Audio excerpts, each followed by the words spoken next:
Bisakah luka yang teramat dalam ini nanti akan sembuh? Bisakah kekecewaan, bahkan keputusasaan yang mengiris-iris hati berpuluh-puluh juta saudara kita ini pada akhirnya nanti akan kikis? Adakah kemungkinan kita akan bisa merangkak naik ke bumi dari jurang yang teramat curam dan dalam?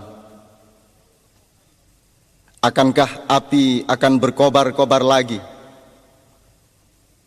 Apakah asap akan membubung lagi dan memenuhi angkasa tanah air? Akankah kita semua akan bertabrakan lagi satu sama lain, jarah menjarah satu sama lain dengan pengorbanan yang tidak akan terkirakan? Adakah kemungkinan kita tahu apa yang sebenarnya sedang kita jalani? Bersediakah kita sebenarnya untuk tahu persis apa yang sesungguhnya kita cari? Cakrawala yang manakah yang menjadi tujuan sebenarnya dari langkah-langkah kita? Pernahkah kita bertanya bagaimana cara melangkah yang benar?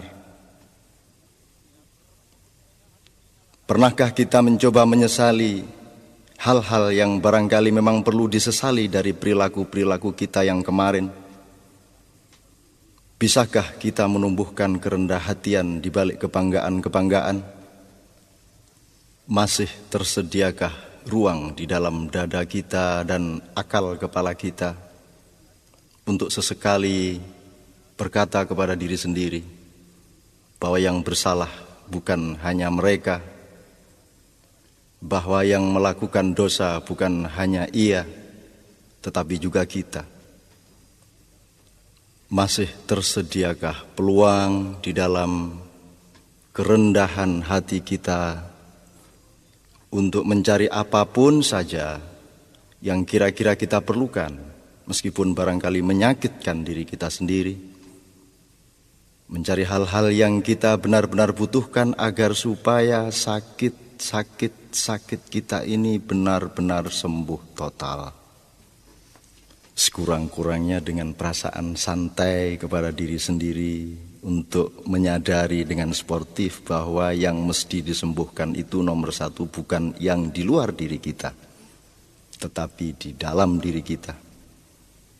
Yang kita perlu utama lakukan adalah penyembuhan diri, yang kita yakini bahwa harus betul-betul disembuhkan justru adalah segala sesuatu yang berlaku di dalam hati dan akal pikiran kita. Saya ingin mengajak engkau semua memasuki dunia ilir-ilir.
Sengguh manten anyar.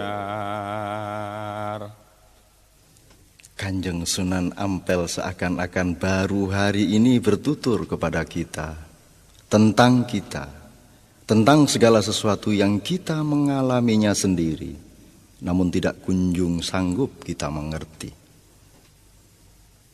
Sejak 5 abad silam syair itu ia telah lantunkan dan tidak ada jaminan bahwa sekarang kita sudah faham. Padahal kata-kata beliau itu mengeja kehidupan kita ini sendiri. Alfa, beta, alif, ba, ta, kebingungan sejarah kita dari hari ke hari. Sejarah tentang sebuah negeri yang puncak kerusakannya terletak pada ketidaksanggupan para penghuninya untuk mengakui betapa kerusakan itu sudah sedemikian tidak terperi. Menggeliatlah dari matimu, tutur sang Sunan.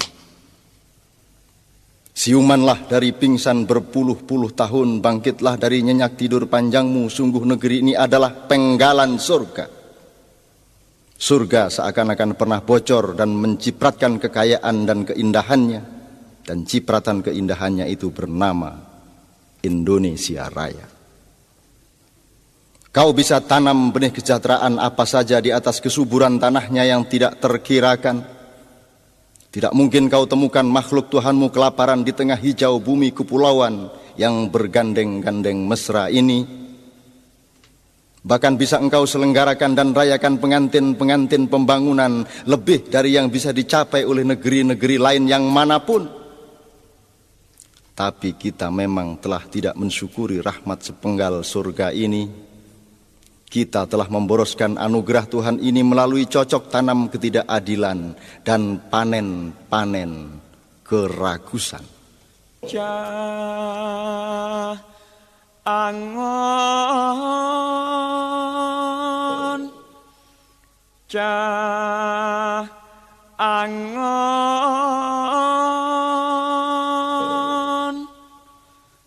penekno blimbing kuwi lunyulu nyupenekno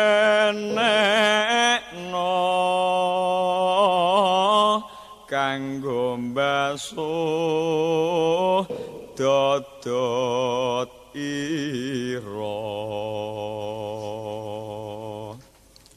Kanjeng Sunan tidak memilih figur misalnya Pak Jenderal, Pak Jenderal.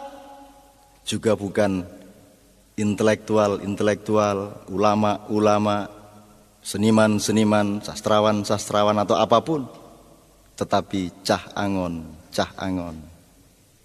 Beliau juga menuturkan penekno blimbing kuwi, bukan penekno pelem kuwi, bukan penekno sawo kuwi, bukan penekno buah yang lain, tapi blimbing bergigir 5. Terserah apa tafsirmu mengenai 5.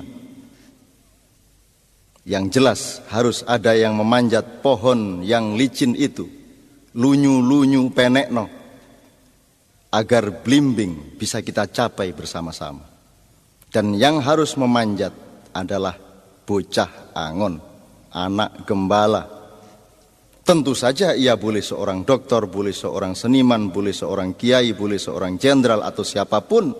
Namun ia harus memiliki daya angon, daya menggembalakan, kesanggupan untuk ngemong semua pihak, karakter untuk merangkul dan memesrai siapa saja sesama saudara sebangsa, determinasi yang menciptakan garis resultan kedamaian bersama, pemancar kasih sayang yang dibutuhkan dan diterima oleh semua warna, semua golongan, semua kecenderungan.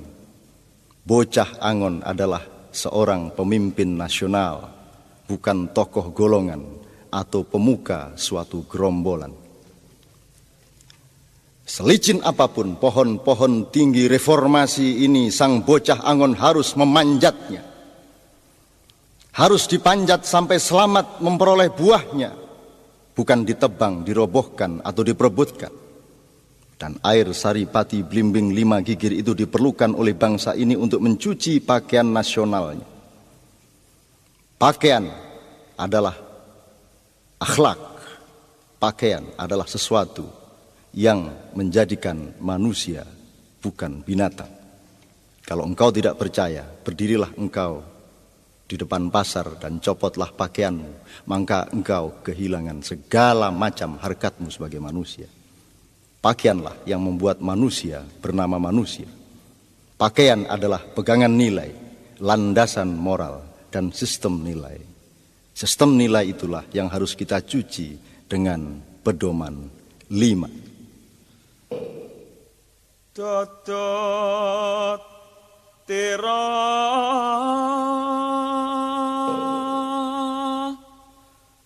dodot ira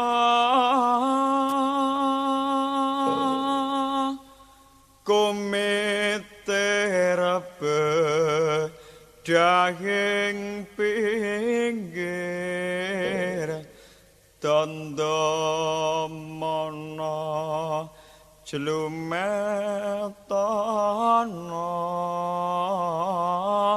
kanggo sepo mengko sore mumpung padang rembulane mumpung jembar kalangane ya surao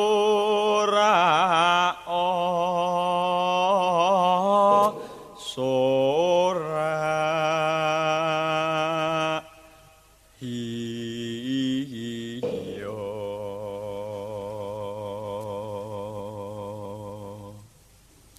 Satu tembang tidak selesai ditafsirkan dengan 1000 jilid buku. Satu lantunan syair tidak selesai ditafsirkan dengan waktu 1000 bulan dan 1000 orang melakukannya. Aku ingin mengajakmu untuk berkeliling, untuk memandang warna-warni yang bermacam-macam dengan membiarkan mereka dengan warnanya masing-masing. Agar kita mengerti dengan hati dan ketulusan kita apa muatan kalbu mereka mengenai ilir-ilir, mengenai ijoro-yoroyo, mengenai temanten anyar, mengenai bocah angon dan blimbing, mengenai mbasuh dododiro, mengenai kumitir bedahing pinggir, yang akan kita bicarakan tentu saja kapan saja bersama-sama. Tapi aku ingin mengajakmu untuk mendengarkan siapa saja di antara saudara-saudara kita tanpa perlu kita larang-larang untuk menjadi ini atau untuk menjadi itu. Asalkan kita bersepakat bahwa bersama-sama mereka semua kita akan menyumbangkan yang terbaik bagi semuanya. Bukan hanya bagi ini atau itu, bukan hanya bagi yang di sini atau yang di sana.